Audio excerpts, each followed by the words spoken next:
is both long and short.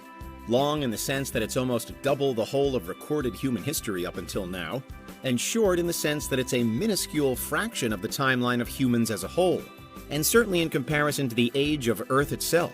So to understand what civilization will look like that far into the future, we must first appreciate just how much time will have passed.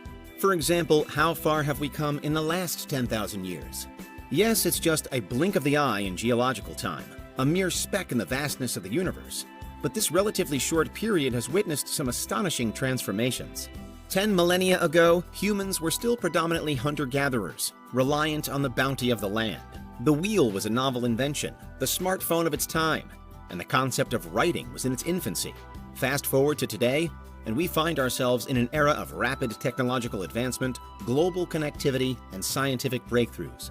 But all of that was still so far away for our ancient ancestors. The rise of agriculture was in full swing around 10,000 years ago, but since then, and relatively recently, we've had the Industrial Revolution and the Internet Age, both major milestones that have redefined what it means to be human and to live on Earth. At the current rate of development, it's a sure bet that similarly significant revolutions will happen in the next 10 millennia as well. So say you're present at the ticking over of the year 12,000. There are infinite ways in which life might be different, but some factors appear more probable than others. Technology, no doubt, will have progressed, and massively. While we can't predict the exact forms it will take, we can anticipate that AI, nanotechnology, and biotechnology will have reached unprecedented levels. Our understanding of genetics and our ability to manipulate it will again change what it means to be human. The line between biology and machinery will well and truly have been blurred. We may have achieved feats like mind uploading, enabling us to exist in a purely digital form. We likely will have harnessed fusion power for clean and virtually limitless energy. We may even be enjoying a hive consciousness, although some predictions argue that it'll actually take more than 10,000 years to get to that level. Either way, such advancements will completely change how we live. Perhaps even the concepts of industry and the economy will have disappeared. In a world that's run by machines, but still populated by organic beings. Those beings would likely still live in cities, but cities that are a far cry from the ones we have today. All projections are that the human population will have continued to rise, maybe to between 50 to 100 billion people on Earth. But that wouldn't necessarily mean that everyone would have less. By the year 12,000, if we are still here to tell the tale, we should have solved many of the challenges that plague our relatively small urban areas today. Things like congestion and pollution might even be forgotten about. Instead, smart cities will be the norm, built around automated transport systems, vertical farming that stretches into the skies above, and a generally ultra-energy efficient infrastructure. If all goes well, then the world will be designed to foster human well-being and environmental sustainability. Although, of course, if it all goes badly, then perhaps none of that will be possible, and instead we'll have seen the population boom burst. And despite all our improved knowledge, our cities could descend into troubled hubs of scarcity.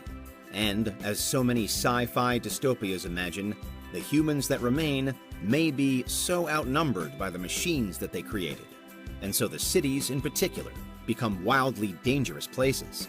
Nevertheless, in the meantime, the human body will have changed.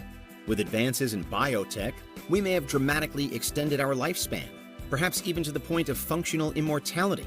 This means that even if there were dangers afoot, then they needn't kill us off. Unlike today, future humans will be well equipped to play the long game, no matter what level of struggle is thrown their way. Genetic modifications may allow us to tailor and heighten our physical and mental skills, while regenerative medicine should have long eradicated all the diseases and conditions that we encounter in the modern world.